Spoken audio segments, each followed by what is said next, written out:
event on the wood energy sector, where we'll be asking whether wood energy can be an ally for the sustainable management of EU forests. My name is Dave Keating. I'm coming at you live from the Euractiv studios in the heart of the EU quarter, and I'm going to be guiding us through tonight's discussion. Now, the EU has been looking for ways to increase the share of renewables in energy consumption in order to meet its 2030 and 2050 climate goals. As part of that effort, the EU has been looking at bioenergy. But there's also been concern that bioenergy should be sustainable, and sustainability and greenhouse gas emissions reduction requirements have been increasingly stringent over the past years for certain bioenergy sectors. In July 2021, the European Commission proposed a revision of the Renewable Energy Directive, strengthening the sustainability and greenhouse gas reduction criteria, especially for forest biomass, following a study by the Commission's JRC. The Council and the Parliament have now adopted their positions, which will be the basis for the ongoing trilogue negotiations to end up with a final version of the legislation. Now, the position adopted by the European Parliament includes a new definition of primary woody biomass that refers to all wood taken directly from forests, with a few exceptions. This includes small wood and branches on the ground, for instance, and this definition is then used to cap the use of primary woody biomass and make it ineligible for financial support. Some stakeholders and governments have questioned whether these limitations could make it harder to meet the EU's renewable energy goals. Others say that these limitations are really important and necessary to make sure that bioenergy is truly sustainable. In particular, countries in the wood energy sector that rely on wood as their primary source of renewable energy have expressed concern. So today we're going to talk about the rules for the wood energy sector, and as negotiations continue, we'll discuss what is the best way to define primary woody biomass in the revision of the Renewable Energy Directive. So let me introduce the panelists that are with us today to talk about these issues. Joining us remotely, we have Sarah Mubareka, Scientific and Technical Officer and Team Leader at the Joint Research Center, the JRC, which advises the European Commission. We have here to my left, Ville Niinisto, a Finnish MEP and a member of the European Parliament's Environment and Industry Committees. We have Pauline Lucas, who is Policy Director for the District Heating Association Euroheat and Power. We have Martin Pidgeon, Forest and Climate Campaigner at the NGO Fern. And we have Pierre de Montlivaud, President of the Federation of Energy and Environmental Services, FEDEN. Welcome, everyone. Thank you so much for joining us today. I'd also point out to the audience, both here in the room and online, you'll be able to ask your questions to the panelists using Slido. So if you're here in the room, you'll see a little slip of paper with a QR code on it. You can scan that. It'll take you to Slido, and you can ask your questions there, and I'll read them out at the end of the panel. If you're online, you'll see a space to be able to put in your questions. So Sarah, I'd like to start with you remotely, because you've been working on these issues and studying these issues. What would you say is the impact of EU forestry policy, such as the Renewable Energy Directive, from a systems perspective? What has been the effect? Okay, well, good evening, everyone. Thank you, Mr. Keating, for the question. Thank you to the organizers for inviting me. The systems perspective is essential when addressing impacts of policy on forests. The first system to consider, of course, is the ecosystem, which in itself is already much larger than the individual trees, because we're now considering the interaction and the role of those trees within a community of different biotic and abiotic features, fungi, mammals, birds, insects, parasites, soil, air, etc., the composition of a forest. If we're talking about policy, then we have to take a step back from the forest ecosystem and encompass society as well. And now we're in the socio-ecological realm, where the network is even more complex and intertwined and dominated by humans, their policies, and their economic interests.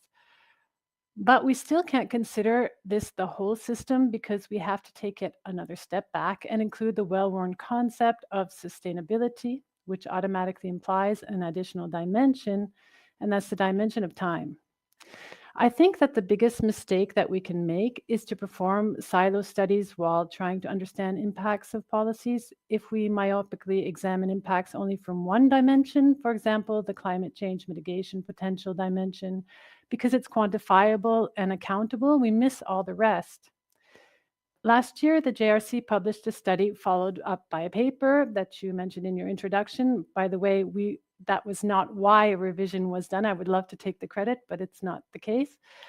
The paper was about win-win and lose-lose pathways for bioenergy. There, we only had to add one dimension to the climate change mitigation potential dimension, and that was biodiversity. Out of the many that could have been added, I mean, think of all the ecosystem services provided by forests. The results surprised us in that the pathways, the ones that many consider as silver bullet pathways, such as, afforesting grasslands, were seen in a completely new light. So just by stepping out of our domain and into the one of forest ecologists, we ascertained that actually most of the pathways that we examined are harmful to biodiversity. So imagine if we put all the dimensions together. You would have massive trade-offs all over the place. And that's where the role of policymakers is so difficult, because they have to take decisions knowing that there are trade-offs, and they have to prioritize. But they can only do this if they're informed about these trade-offs. That's the role of the scientific community, to expand the knowledge base so important decisions are not taken in the dark. The first step for scientists, though, is to be honest with how we define sustainable. Is it only sustainable production or a fully sustainable system? Thank you. Thanks a lot, Sarah. It's a complicated mix there when you're looking at the data behind this, and we'll delve more into that in the discussion. Ville, I want to turn to you next. You're coming from the Parliament, so tell us, how does EU law recognize the importance of forests as carbon sinks now, and what possible changes are we looking at here with the new revision? Well, obviously a pleasure to be here to discuss this issue with you, and I think this is such a complex issue that we need to start from looking well ahead where we want to land within 30, 40 years. And from that perspective, try to create a pathway there and not lock ourselves into using bioenergy in a way which creates increasing harm to biodiversity, and that harm increases decade by decade. So in many places you can see that in the short term, in many member states, bioenergy currently can be a better alternative than the most bad alternatives, that is fossil fuels. But at the same time, investing more into that means that we get stuck ourselves into burning as a source of creating energy. And what we need to look at when we look 20, 30 years forward, we should go beyond burning. We have better energy solutions than burning. Burning wood is maybe slightly better than fossil fuels. You can even, depending on how it's been harvested and what are the biodiversity effects.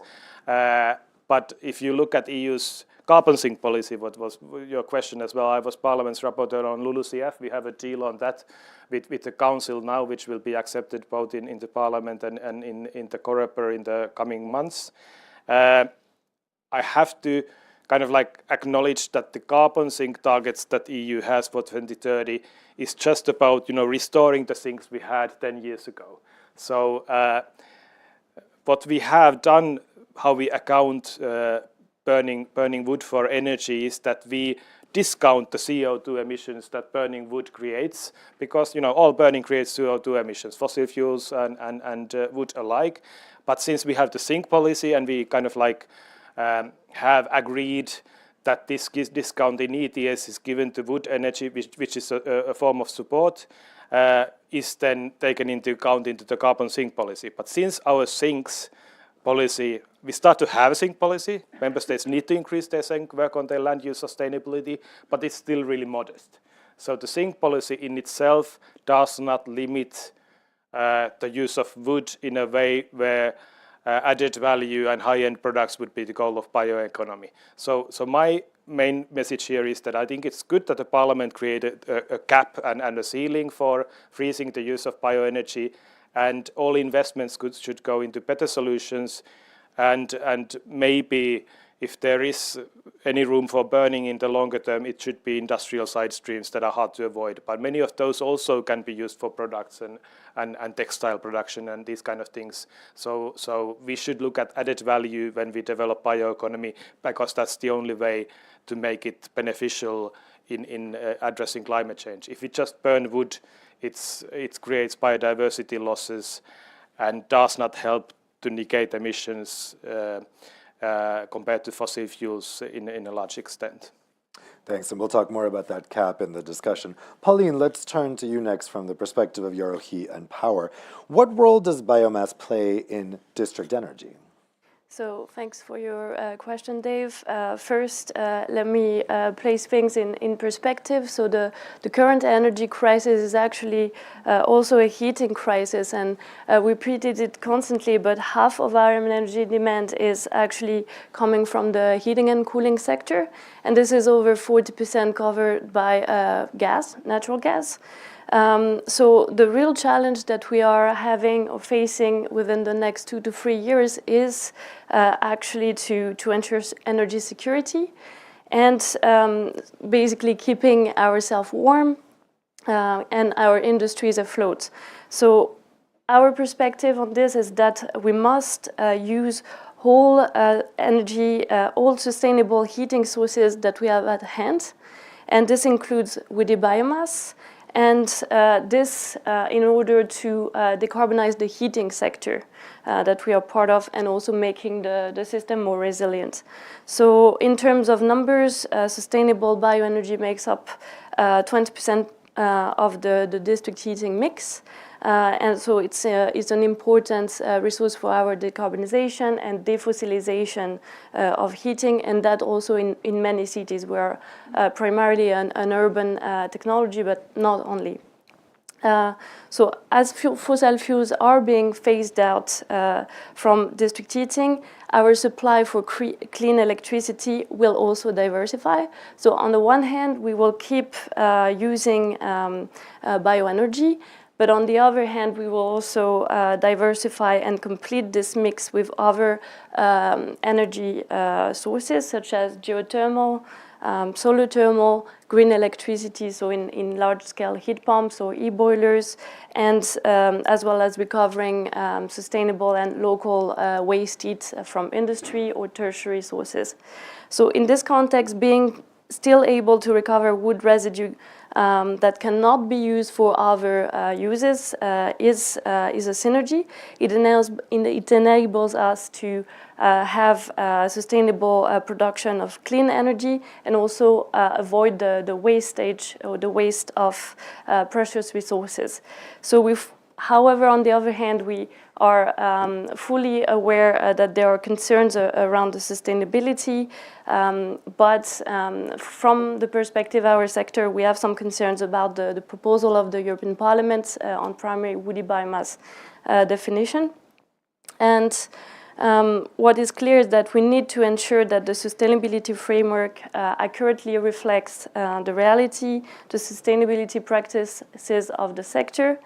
And I think we need also to clarify the fact that bioenergy is not the driver for harvesting wood, but is rather a way to use these resources circularly. So we need to ensure to conclude that we are using this resource within the boundaries of sustainability, and to ensure that local authorities can still benefit from funding when they are exploiting sustainably this resource. Martin, what would you say are the main concerns about Europe's forests right now? And would you agree that bioenergy is not the driver for deforestation? I would not agree with that. I mean, there's a number of points here. First of all, I've seen in your introduction as well that there is no proposal to restrict the use of primary woody biomass. Let's be very clear about that. This is not about energy security. The red is about market incentives for energy companies. It is not about regulating people's uses. So please stop with this one. Second, I'm really wondering how you can decarbonize anything by burning wood. Burning wood emits more CO2 per unit of energy produced than any other fuel, almost. Of course, trees can grow back, but that, climate change makes this less certain, as we've seen last summer. So the whole question really is about how to mobilize, how burning wood can provide a climate benefit in a timescale that is compatible with the climate crisis. And it is pretty clear from the literature that only fast decaying residues from wood processing actually give you that, because then the counterfactual is counted in years and not decades. And that's really important. For me, I must say, the world changed very much the day I understood that the meaning of the climate crisis is that we no longer have the time for trees to grow back. That's what it means to be in a climate crisis. And you have to adapt your policy accordingly. Residues and sustainably managed forest. Yeah, I mean, we've heard a lot about sustainable forest management, but first of all, I mean, if only we had such a thing, but first of all, it's very difficult to speak about European forests in general. You have many biomes, many different practices, many different realities. So to have a one-size-fits-all approach is difficult. It's not impossible, but it's difficult. What we observe is that the dominant trend in forestry today is the replacement of forests by tree plantations through clear cuts, an automation of the industry a lot. I mean, the forestry industry has destroyed 30% of its workforce in the past decade. This is contributing, but it's not the only factor, of course, but it's really contributing to massive degradation of the land sink. We've heard about how important that was. I mean, when we hear about net zero, the net is forest when you talk about land. It's the second biggest land sink we have after the oceans. If we no longer have any forest to suck carbon, we no longer have a net zero policy. Bioenergy already represents about half the EU wood harvest today and can only grow, and has actually only grown, at the expense of other wood-using sectors, in particular those using wood residues, like the wood panels industry, for example. And so they have very understandably complained very loudly about the use to better implement the cascading principle. But it's not the only thing. You might know John Bell, the head of unit at the DG Research of the European Commission. He's in charge of the bioeconomy, whom you mentioned earlier, Mr. Ninisto, and he gave an interview to Euractiv not long ago where he was complaining that essentially wood was way too precious a resource to be burnt, and that we were facing a 40 to 70% supply gap in Europe between the available supply and what the bioeconomy actually is going to need. So, voilà. As a last observation, I mean, we are in an energy crisis. As a consequence, many EU citizens are rushing to wood pellets in particular, to buying wood boilers. It's very sad. It's going to happen. It is happening. It is happening at the expense of their health, at the expense of forests, at the expense of the climate. And there's pretty much nothing we can do about it. On the other hand, the EU can stop paying energy companies to burn wood. Pierre, let's go to you next. You are very much on the ground in France, so you can tell us about the situation there. Bioenergy has been developing for the past 15 years in France, and that also involves a certain role for forest management. So how has this worked so far in France from your perspective?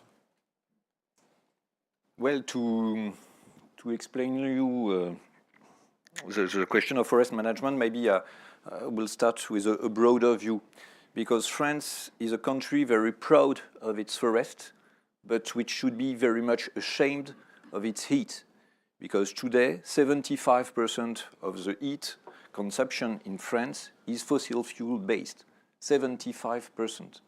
And the district heating networks represent only 5% of this heat consumption, when the average in Europe, hopefully, is really much higher, around 20-25. Well, Pauline knows better than me, and in Scandinavia, it can reach 60-70%. And the district heating network is the best collective way to decarbonize heat. So that means we had very much to improve, and 15 years ago, it was even worse.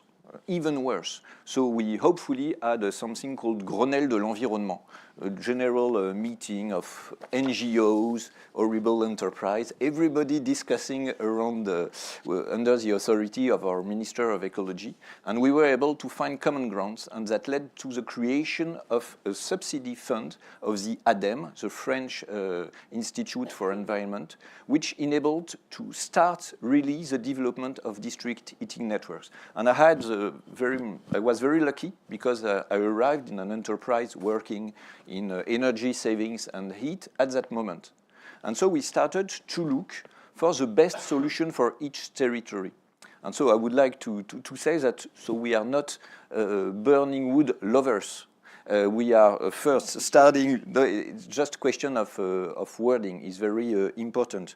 We try to use the residues of forest management to produce renewable heat on a territory where it has a sense. I am in Paris or around Paris, no forest, just towns, but wonderful geothermy. I have the sedimentarian basin just under my feet, so it's easy to find hot water just below the surface. Well, just 1,000 meters, but okay, we can manage that. You go in the Massif Central, sorry for the non-French people, it's in the center of France, it's a mountainous area, no geothermy, but a very, very large forest. And so in Limoges, for example, I started to study the supply of biomass boiler to be able to develop a district heating. And that was easy because there was forest around, so we had not to take lorries, trucks for 100 kilometers. In average, we look for the wood in 40, 50, 60 kilometers, okay? But what I must say, that when I entered in this company, they knew nothing about biomass. So you know what they were thinking of? Martin, you will cry, I'm sure. They wanted to grow short rotation copies. For them, the solutions to be sure to have biomass supply, it was short rotation copies, hundreds of hectares on fields, instead of growing food, and buying forest. That was totally nonsense. Hopefully, they had not started to develop that.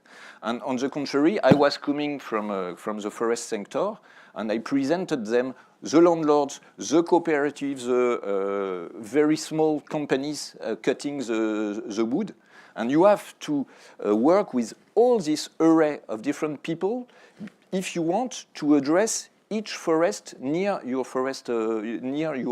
boiler. Because in some places you have public forests, so you must work with the French Institute for Forests, the ONF.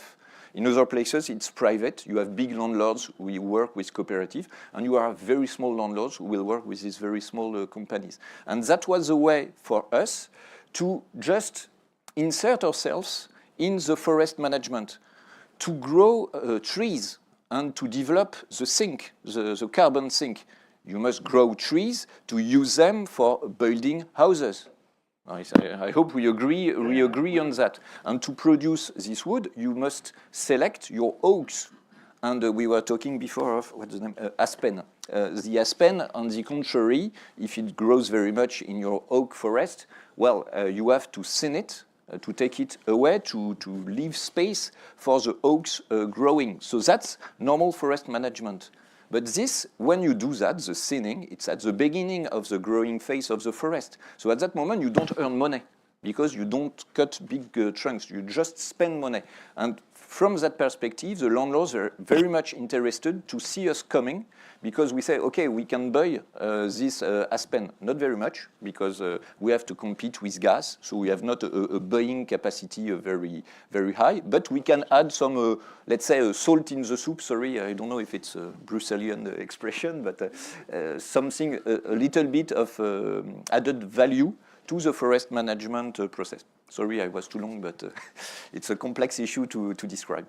Indeed, it certainly is. Let's dive in a bit to the definition issue and the cap that Vila, you mentioned before. So can you explain a little bit more? I mean, Martin was talking about this as market incentives. What is What is the change here that the Parliament is proposing, and what would be the effect of it? Well, I think it's important what Martin said, that we are not talking about banning anything, so it's just what is counted as renewables target, that's something that publicly you can support using as part of your energy mix. And capping that, it makes sense in the sense that a lot of the member states are using quite a lot of their forest resources already, and countries like Finland and Sweden who have a lot of bioenergy capacity, the harvesting has also increased in the 5 to 10 years last years when bioenergy has been the segment which has increased most. So I do agree that it's important to use according to cascading principle, the forest resources that we are harvesting anyway, so it's important to use it. But we are already developing better and better methods of using even the residues than just burning. Burning is the lowest value product that you can get out of a tree. So nothing should be burned that can be used for a better product. That's also economics. So I do understand that in the short term we will have waste and residues, and especially industrial side streams that can be burned and maybe should be burned also to limit the use of fossil fuels. But when we look at investments to new solutions, I think district heating is also an area where we see that we have more and more use of waste heat and industrial excess heat and these kind of solutions where you can get more and more other solutions on the table than burning. So I think it's important that the Parliament wants to give a signal that you should look now already to investments in energy that are sustainable in the long term. And I agree with you that district heating is a good solution, but only in the short term. I think bioenergy, burning wood for energy, can be seen as part of a sustainable mix. But if that amount is increased too high, then our forests and their biodiversity cannot tolerate it, and it will also actually lower the productivity of bioeconomy because it's the lowest value product that you can get. Pauline, what's your view on this cap? Would it pose any kind of problem in terms of getting feedstock? Yes, so yeah,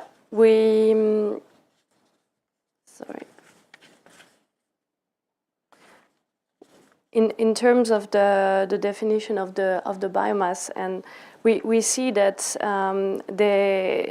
the cap and the limitation that it would bring would have an impact on the sustainability and also the pace of decarbonization for our sector, cutting the possibility of using efficiently and also circularly this resource.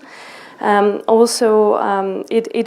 could really worsen the decarbonization pathway of our sector. We've also seen some studies that are doing some modeling.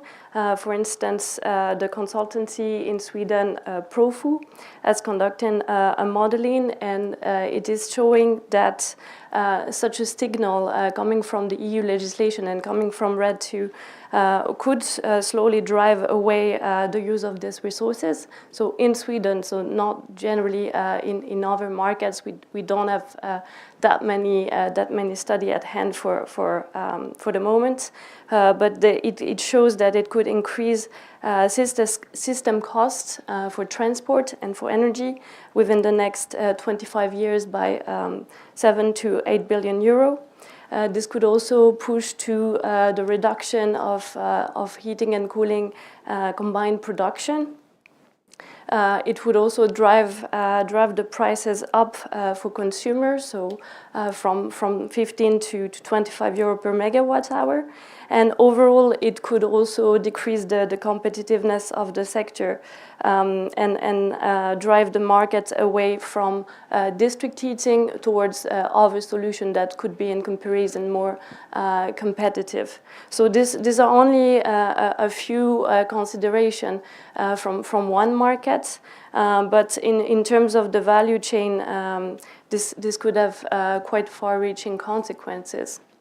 Martin, how would you respond to some of those concerns? Which ones exactly? There's many. You can take your pick, but I can, for instance, that it presents a problem for the markets in general. Yeah. You know, Camus said that misnaming things adds to the misery of the world, and I agree. It's very important to get the right definitions. And I would focus on two. First, residues. I've heard what you've said about, you know, the residues of forest management, but the problem is that biomass incentives, like the subsidies and the zero rating of the emissions also, have given a market price to trees that didn't have one before. You know, all the trees that are the wrong species, the wrong age, the trees that are diseased, etc. They didn't have a market value before the biomass incentives arrived. Now they have one, so they're getting logged. And the problem is that they had a very high climate and biodiversity value. Now you can essentially make money off everything in the forest, every tree. That wasn't the case before. By the way, you have certainly noticed that as we speak, you know, the energy prices are so high that the energy companies burning wood don't need subsidies anymore. Well, okay. Yeah, because you know, it's about the contractual difference. Right now, the market price is way above the average. That's one. Coming to the definition of primary woody biomass, that's an important one, obviously. It's a bit of a generalization. So, you know what I told you, that in the literature you see that you should really focus on fast decaying residues. That's a general point to make, but the problem is that to properly, and that's what Sarah said at the beginning, to properly assess the climate, biodiversity, social, economic consequences of a given biomass pathway, it's a super local discussion. But the problem is that the biomass incentives are not local, they're blind.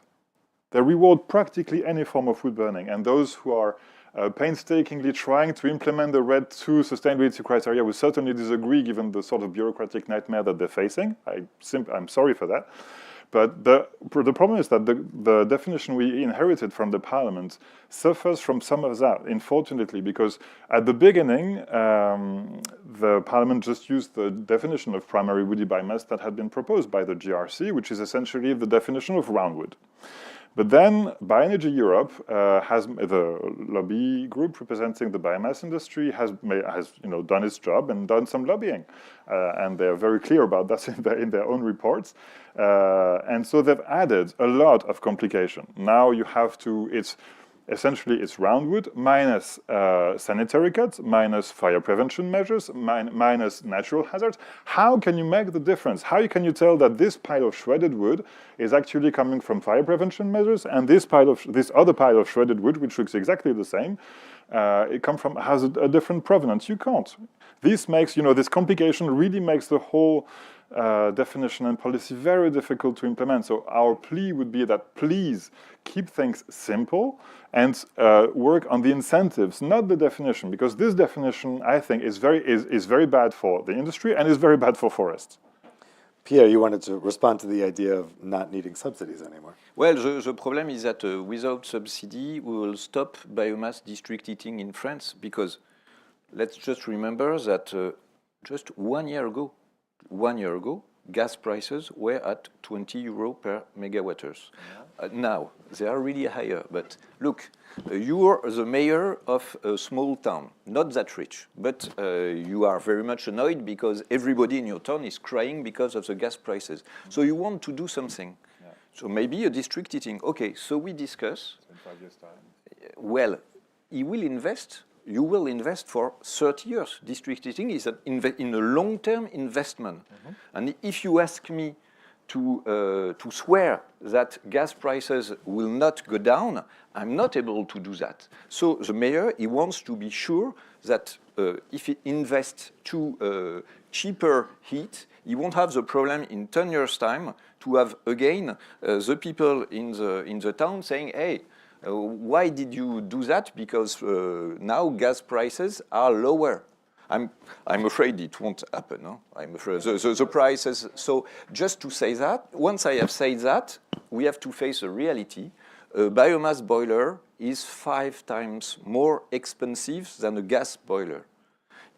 When you buy it, when you construct it, and after you need more people to manage that. Gas boiler, very easy. You press the button, up, it fires, it makes heat. And it's much cleaner. Biomass, In terms of air pollution, it's very, very much cleaner. Unfortunately, it's a fossil fuel, yes. but Hopefully, we have made, I think, all the proofs of our capacity to respect the European very stringent standards on air emissions. I won't say it's zero for sure, but hopefully we have not. It's not an open chimney. It's true that open chimneys today. I agree with you. For the moment, the problem is open chimneys, and everybody is looking for wood in the forest of the neighbor, because that's an easy way. That's a problem, difficult to manage. So that's why we consider that individual eating is dangerous. Collective eating is the right answer. And again, I refer, when I started biomass supply for my company in France, I went to Finland just to understand how you were making. And it's a dream for us when we look at the Finland example for two reasons. You have so much district heating. And sorry, but your forest is so simple to manage compared with the French one. The French one is not like that. It's like that. It's full of deciduous tree. So, for example, it's not possible to harvest branch and use bundles makers. So we have to do things. It's more in artisan. How do you say? Yes. Can I just ask, when you're saying subsidies, what subsidies you mean? Harvesting subsidies? No. Do you need the ETS price or a separate feed-in tariff? Subsidies for constructing the boiler, which is delivered by the ADEME, the French European Environment Institute. Okay. So they look, how do they do? We present them the invest. Without subsidies, the prices of heat, which is a result, compared with fossil fuel price, and then the subsidy is put to have a competitive green heat. And each time, so we can then, as I said already, make geothermal or waste heat. But when we propose a biomass-fired boiler, then we have to give them a supply map. That means, where are we going to look for the wood? Which kind of biomass? It might be coming from the forest, but you're right, there are hopefully other sources, waste wood and sawdust. I come from a rural father, and I say always, don't put all your eggs in the same basket. I just want to zoom out a bit here, because the end goal here is, of course, sustainably managed forests. That's where we want to get to with the legislation. That's where the bioenergy companies want to get to. Sarah, let me go out to you. When we're looking at what is the most sustainable way to produce bioenergy in the forest, in what you guys have been looking at, I mean, we're hearing all kinds of different ideas here, but what do you rank as the most sustainable way to manage forests? Yeah, I would disagree with your fundamental premise that our goal is to establish how to sustainably manage forests, while like hypocritically we're thinking, okay, let's try some technology for carbon capture storage, but actually forests are pretty good at that naturally, with or without management. So I have trouble answering the question because I don't understand fundamentally with the premise. And I just want to bring in one, I'm sorry to not be clear, but I want to bring in a couple of points that I find this debate really interesting, and it's not new to me. I'm not an expert in any of the specific topics, forest management or decarbonization or transport or heating. But yeah, I'm an environmental scientist, and working at the science to policy interface, I find it interesting that, for example, Pauline was referring to our sector has to decarbonize, but there's also the LULUCF sector. So we kind of ignore that sector, but that sector, the land use change and forestry sector, is really the powerhouse behind it is forests. So forests, absorb a lot of carbon just naturally. We don't need, the technology to help us with that. we have targets for that sector as well. So the target is to increase the sink of the LULUCF sector.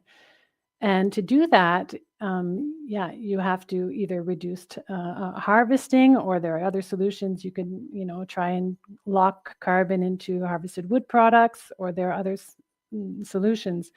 But what I want to say is I think that we have to decide, or it's the policy, it's a political decision on where to invest, because humans are capable of innovation, right? Are we going to innovate and invest that innovation power and resources into carbon capture storage? Or what about the bioeconomy? So Pierre was talking about thinnings. What do you do with residues from thinnings? Landowners can't afford or may not manage their forests in a way to produce nice industrial roundwood for harvested wood products if they don't have a revenue. But if we improve the technology or the innovation in the bioeconomy so that we can use small branches with bark for something else, like panels, I don't know, there are many innovative wood products, that's a different direction entirely. It's a decision. So what do we want? Do we want to boost bioenergy from forests or not? And there are many, many solutions. That's my point about the systems view, is that we can't, there is not only one. So that's why I can't answer your question. I'm sorry, Mr. Keating, on how to sustainably manage forests for bioenergy, because I disagree with it. So. Yeah, makes sense. So I'm going to go to the questions from the audience, because we've had a lot of questions come in. Ville, let me put this first question to you. It's from Jeremy Gielen with Bioenergy Europe. So he asks, if you restrict the use of wood for material and energy in the EU, and I think it's debatable whether it's restricting, as we discussed before, how do you prevent the wood from being harvested elsewhere in the world, where sustainability is much less of a concern, and then being imported to the EU, resulting in much bigger greenhouse gas emissions? Well, obviously that's also included. I mean, if you burn any wood from anywhere within European Union, it's counted in this capping. So that will, so you can't do that. I mean, it's not possible. Often this is an argument that has been used, that we have to do things bad because otherwise others will do things bad as well. It's not really logical. We can do things better, and then making sure also that the global rules are improved, so that we do not export our problems elsewhere. And if you look at the European resources and forests, obviously, I do agree. I come from Finland. I'm not the green who says that we can't cut forests and not harvest forests. So majority of the forests in a country like Finland will also in the future be economically managed, but they need to be more biodiversity friendly way managed, and they need to be, the resources used from there need to be according to the cascading principle. And for example, Stora Enso, which is one of the big forest companies who's looking already kind of like beyond burning, they have, for example, now plans to develop from lignin that you get from cellulose batteries. So that's a high-end product. Why in the world we would burn something which we could use as a resource for a battery to replace minerals and materials that we don't have in Europe? So we have to think smart and use the limited amount of wood-based resources we have for something that is valuable. I think it's really funny logic that you say we have to be circular and then you burn it. Burning is not circular, burning is ending it. So circularity means that you use a resource as smart and as long as possible in a way where you can make sure that is a sustainable method of using that resource forever. And we know that we are very close to the limit of what we can. Also, you have to remember that not everything from a forest is supposed to be collected. So the forest needs for its growth also to have biomass there, decomposing. It will need biodiversity needs to have a lot of dead trees both on the ground and also standing. So I think in Finland we have an understanding that even the forestry people know that we are at the maximum capacity of bioenergy. I think currently already people know that we can't get more out sustainably, and we are at the risk of using too much if we want to develop these products like lignin. So I think kind of like you're working against the future trends by trying to maximize the use of forests for burning. You should try to use them in the interim period, yes, correct, but try to look at solutions that are better products. And I do understand that in the short term, in some places, some investment may still be smart to replace fossil fuels and use of gas, but you should always look at, is this the best way to do it? Is this locally produced wood? Can we harvest it sustainably? Can we avoid taking too much out of the forest so that the biodiversity doesn't have decomposing material enough? Those are the preconditions that you need to have locally in order to invest in a solution like you have done. I think it can be done sustainably, but the scales are already so big in many member states that that's why I think the capping idea of the parliament is good. It's not banning anything, so you can still do it, but we do not economically support it with political decisions. That's a kind of like a political signal that we should try to look at better solutions. Well, the next question is for both Martin and Sarah, so I'll put it to Martin first, and then Sarah, I'll go to you. The question is from Solène Charpentier from EDF. It's about the use of residues. Residues today include in the definition of primary woody biomass, while they are considered as a win-win path for using forest biomass in the JRC report. What is the rationale behind this specific definition? So there is exactly one win-win pathway that is part of primary woody biomass in the GRC report, and that's the one, it's scenario 5, and that's linking to fine woody debris. That's slash, essentially. It's fine branches, and that's leaves. You don't power an industry out of that, first of all. Every other pathway is lose-lose in the GRC report. When it comes to climate and biodiversity in the broader, primary biomass. So, with this kind of limitation, it's pretty clear that, again, the Renewable Energy Directive is not about forest management. That's something else that we have to keep in mind. It's an energy text. It's the same energy text that already caused the palm oil disaster, if you recall. So we have these enormous blind incentives in front of a very delicate local topic. Of course, things can only go wrong, and they do go wrong. So that's the reason why I think the Parliament's approach to be at the same time simple and smooth in the transition, because you have a 5 years delay, whatever you do, in terms of the ending of the subsidies, because that's the way the legislation works anyway. So it's about which, and I very much agree with Sarah's message here, is what is the signal that the EU wants to send investors? What is the EU? What is the signal that the EU wants to send about the future of its energy? Is it burning wood again, like we've done for 1 million years already? Or do we want something that's actually cleaner and that is not done at the expense of our health, at the expense of forest, and the expense of our future?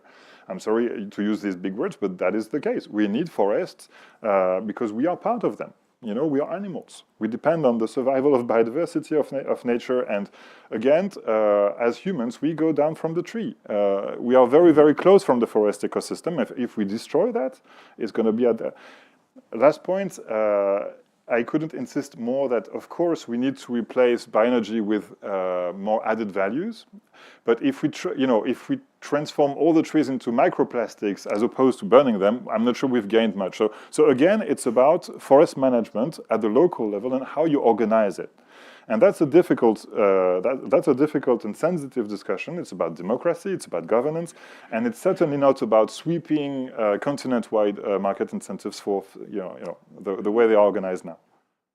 Okay, so Sarah, I want to put that question to you as well. And we have another related question for you, Sarah. It's from Irene. It is, do you know which of the pathways identified by the JRC are already illegal under RED 2 or unlikely to be implemented? Okay, I'll start with the second one. So just to be clear that the pathways that we examined are not exhaustive. There are many, many pathways. We chose the pathways that we thought we consider them aspirational pathways. So should the demand for wood for bioenergy increase, these are probably logical pathways that would be pursued. So that includes afforestation of grasslands. It includes, collecting more fine and coarse woody debris. It includes, plantation or in an extreme, cutting a semi-natural forest or primary forest and putting monoculture forest. So these are extremes, and often we didn't use the EU even as a model. We were thinking of other areas in the world because, as the honourable member said rightfully, the RED is applied, the sustainability criteria is applied as well to the outside, the rest of the world. I hate saying that, but that's what we call it. So regarding the second question, what is banned? So now I'm not sure if the question is referring to the review of the RED or the 2018. I assume it's the review because we wrote this report in between the two. And in that case, then the review does nominate stumps and roots as not being a sustainable feedstock. And that was one of our lose-lose pathways. And the others are kind of in between. I mean, you have, I guess it depends on how this trilogue goes, but another possibility, for example, is the conversion of forest to plantation. Right now, it's not really clear if biodiversity-rich forests includes the 89% of European forests that are semi-natural or not. So that would make a big difference, for example. So it's not really clear yet. We have two questions for Ville that have come in. They're related, so I'm going to put them together. So the first question is from Summer Ackerman from Europe Beyond Burning. My question is, can you please expand why you think burning biomass is less harmful than burning fossil fuels when it has been shown that burning biomass is more emissions than burning fossil fuels? Second question related is from Ennio Prizzi from Bioenergy Europe. Considering that fossil fuels are heavily subsidized, don't you think that banning support for biomass for energy and not considering it as a renewable source will be a de facto ban? Okay, so two opposite questions. Yeah, exactly. That's two why different perspectives. I do still kind of like personally think that using biomass in the short term is a better alternative to fossil fuels, mainly because they are domestic and local resources. We are not depending on fossil fuel producers in countries which are mostly dictatorships and Russia. So I see this as part of a broader geopolitical consideration. Biomass burning, if they are side streams that can be collected without harm to biodiversity from a harvest that would happen anyway, you can see that it has less negative effects than fossil fuel burning has. But still, what I'm trying to say that in the long term, we should go beyond burning. So we should still see that we should try to develop other products, better products. We can more and more use even wastes and residues for better products like textiles in the future, and cellulose can be developed into a number of other products like this lignode that Stora Enso is developing for replacing batteries. So I think we have to be creative about this, and the question about capping the subsidies and support and counting it as renewables in the national targets of biomass, I think it's still a signal where we say that when we cap, you still will use the current amount that you have been using, but the further investment goes into better renewables, solidly sustainable renewables. And I worked a lot with district heating companies, and I think in Finland they are looking already at geothermal, at heat pumps. When you have a low price in the electricity market, you can use heat pumps. You can use very cheap electricity from wind power to turn it into heat, and you are more and more storing heat in underground caverns, so you can use also heat as a storage. So these solutions make district heating look possible even in quite a short term as a solution that goes beyond burning. So I think there are exciting prospects here where we don't have to choose between plague and cholera, like fossil fuels and burning wood. We can use wood still, but for better end results. We can support biodiversity better because we can limit harvesting into a sustainable level. So we still need more protection of forests. I agree with that as well. And then we can look at wind, solar, geothermal, and all these kind of like holistic solutions and batteries and storage as well to avoid burning in the future. The next question is for Pauline. It comes from James Hewitt. Burning wood for residential and municipal heating tends to generate unhealthy emissions of particulate matter. Should the EU revise regulations so that new furnaces are prohibited if their concentrations of air pollutants exceeds levels compliant with World Health Organization guidelines? Okay, thanks. So I think I would start saying that, and we already mentioned that in the discussion, that using biomass in efficiently, actually in a combined heat and power, brings more benefit in terms of heat in the residential sector than, for instance, using that in open fires or without kind of pollution control that is brought with the centralized production in a plant that has a different type of filtration system and where essentially basically produce and control. So I think this is still fulfilling like the air pollution criteria that are imposed by the European Union, and we see that this brings a lot more benefits and to use this biomass in a more controlled environment. Okay, next question. This is also from James Hewitt. I want to put this to Pierre, and Pierre, also if you want to answer that last question as well, feel free. I've just lost it. I love that you were all talking to each other in the Q&As, but this makes my job very difficult. And I wonder if some of you are in the room together talking to each other in here. Okay, I can't find it at the moment, but it's about wood pellets and the approach in the US. So it's the definition used for wood pellets in the US. I mean, essentially the thrust of the question is, should the EU be looking toward the US for definitions in terms of woody biomass? It's difficult for me to answer to this question because I have no idea of the US definition. But I will take the opportunity to answer to another question, which is how can you limit the quantities of wood used for burning biomass? Okay, maybe I have already explained enough that we need biomass to be able to reach our objectives in France for decarbonizing heating, for multiplying district heating networks from 5 to 20% of the heat consumptions. But the best way to do that with with minimum quantity of wood is to do energy savings.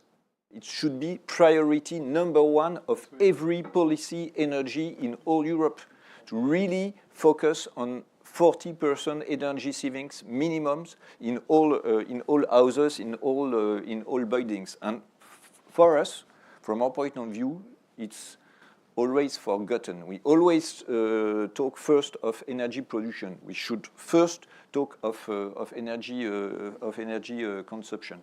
So that's really the first way to save biomass. And the second one is to adopt RED III, which is saying no more power-only plants. For me, it's just a shame when you transform only 30%, 25-30% of the energy inside the wood instead of 70-80% in a CHP or in a just heating boiler.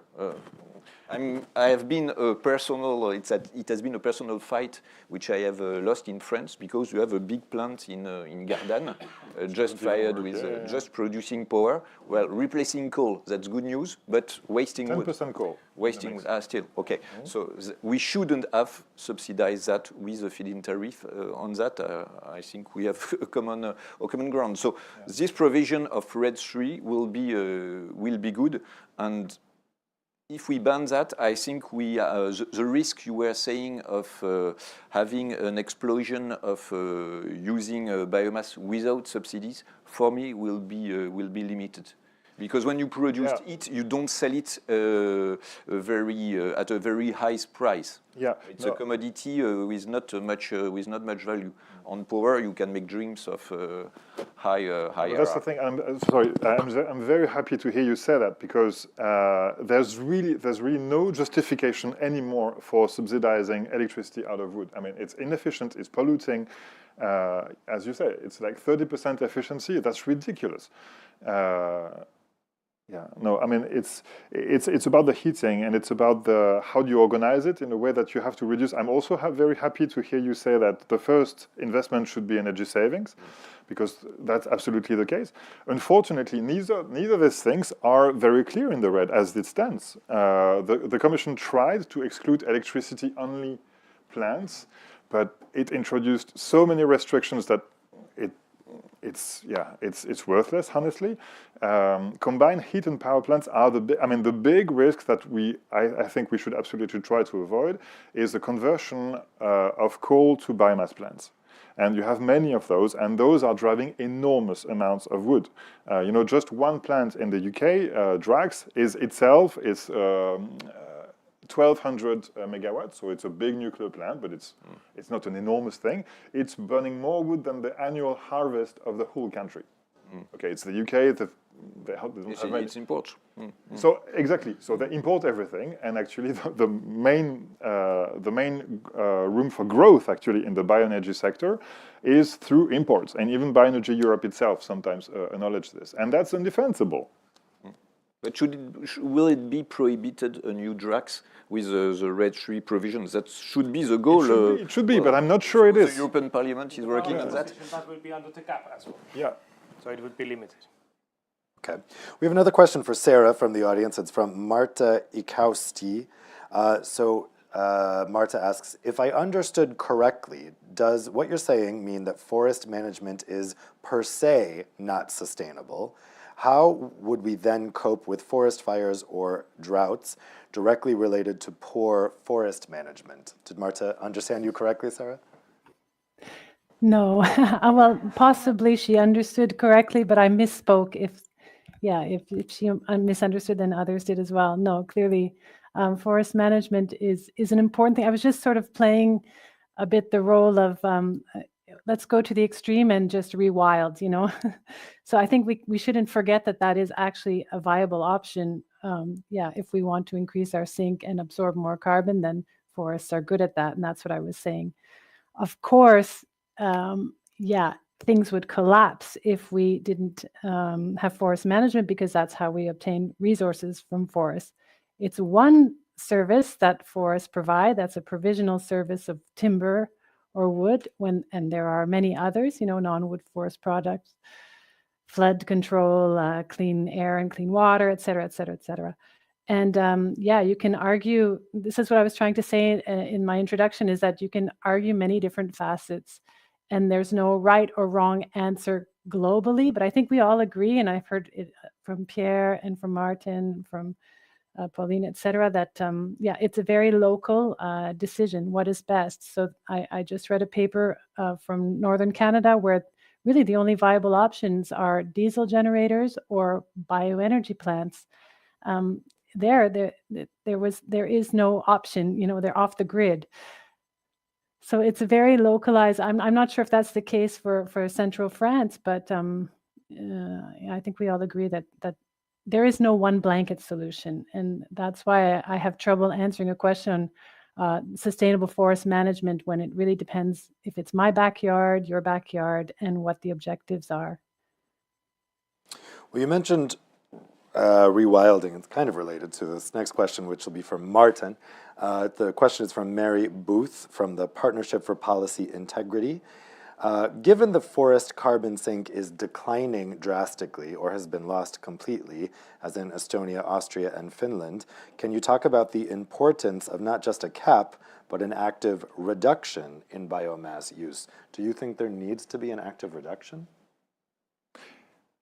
Yes, I mean, you can see that the proportion of the wood harvest in Europe that is being burned has kept increasing and increasing and increasing since the red market incentives for biomass were introduced in 2009.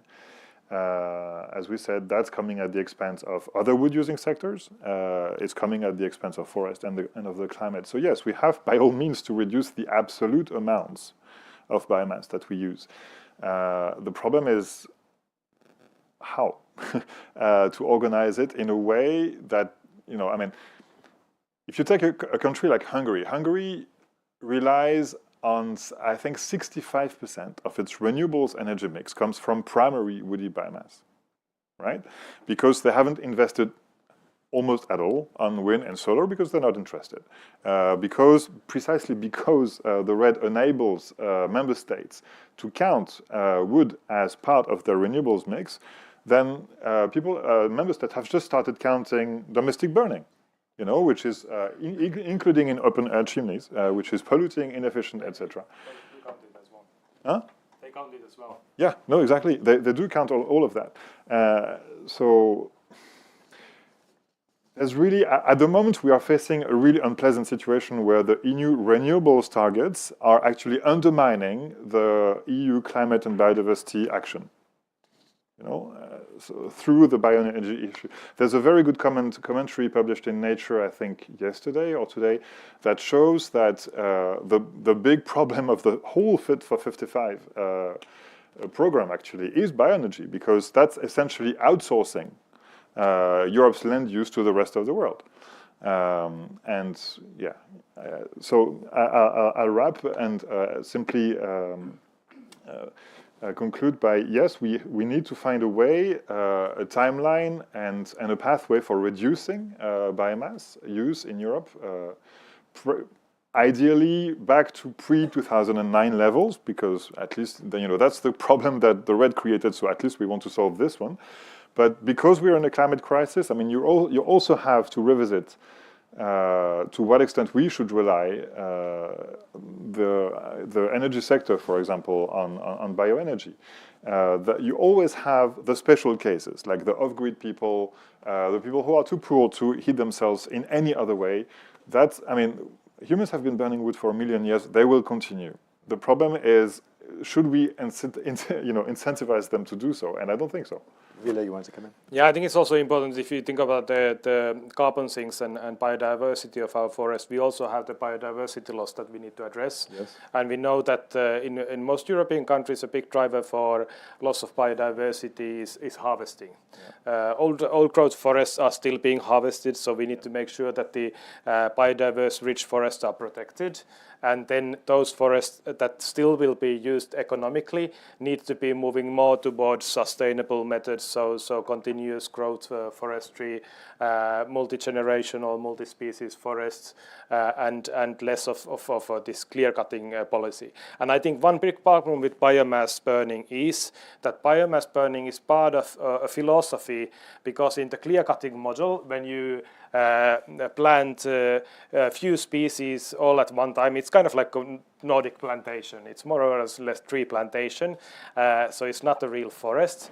That creates a young forest where you will need to do this first harvesting at the age of 20-25, which is not suitable for high quality products. So clear cutting methods increase the demand for using wood for energy, but when we move more towards continuous growth forestry, having big trees, having longer circulation period, we get more sinks.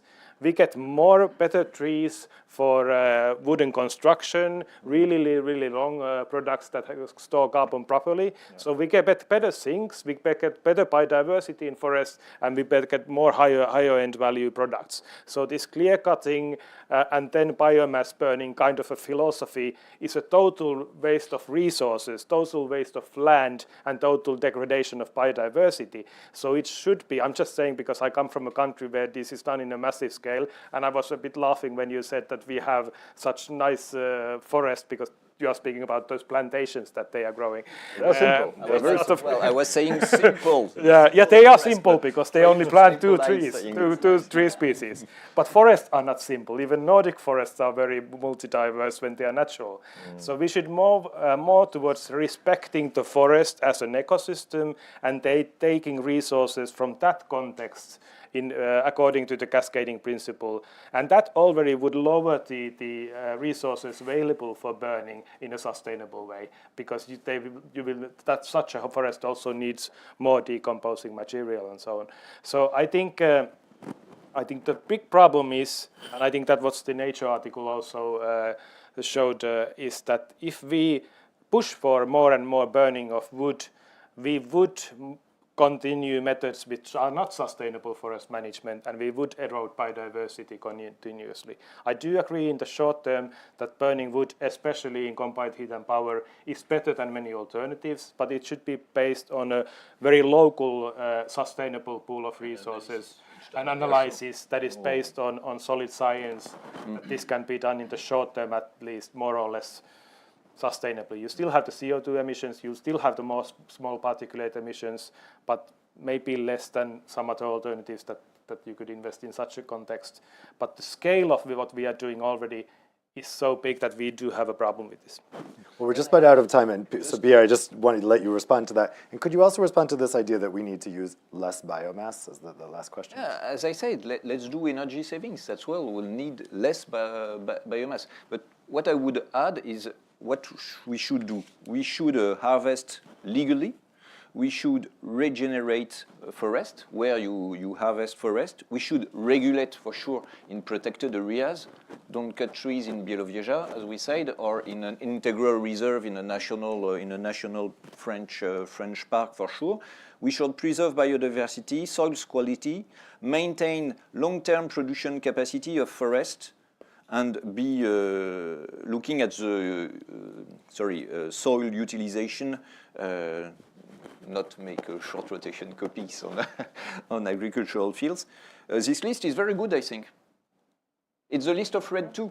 The only problem is that even in France, where I think we try to be good pupils when applying RED II, it takes time.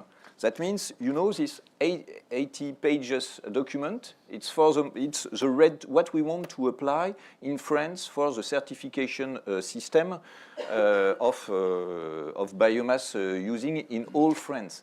And we need still the authorization, the validation by the European Commission, so that we can, in 2003, apply it. So from my point of view, okay, I'm on the terrain, I'm not in Brussels. I just know that we have to apply that next year. But for the moment, we don't know really if it will be useful, because the rules might change. So we should be also aware that to really assess a regulation, I understand that there are problems in Europe today, but we must be conscious that RED II is not enforced, in fact, on that subject. Well, I want to thank the panelists for some really interesting insights. I think we've heard a lot of different perspectives here. Also, thanks to Sarah for joining us remotely and really giving us some great context here, I think, in this whole discussion. Certainly a lot to look out for as these trilogues continue, but also, as you just mentioned, just in the implementation of RED II, the previous incarnation, there is a lot to be watching and looking out for. So thank you very much to the panelists. Thank you to the audience. I hope that you continue your very lively debate that's happened in the Q&A out there with some food and cocktails. So I wish you all an excellent rest of your night, and thank you for spending your evening with us.